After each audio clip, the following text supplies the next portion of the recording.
مسيو حسام يقدم أسعار الدواجن اليوم الأحد 28/9/2025. تعديل أسعار الفراخ البيضة. السلام عليكم ورحمة الله وبركاته. أهلا وسهلا بكم أصدقائي المتابعين للقناة.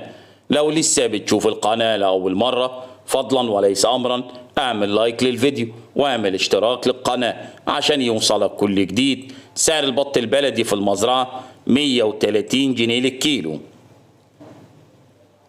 سعر البط الفرنساوي في المزرعة سجل 70 جنيه للكيلو. ولا تنسوا الصلاة على سيدنا محمد صلى الله عليه وسلم واشتراككم في القناة شرف لنا. سعر البط المسكوفي في المزرعة 95 جنيه للكيلو.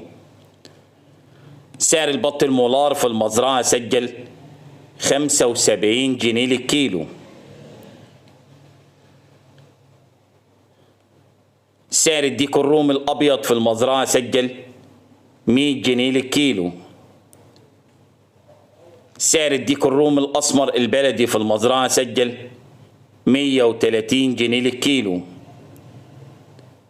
أسعار الفراخ البيضة سجلت اليوم أعلى سعر 61 وسعر التنفيذ 60 وفي المحلات 70 جنيه للكيلو.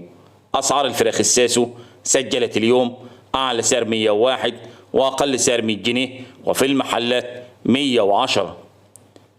سعر الأرنب اليوم في المزرعة سجل 110.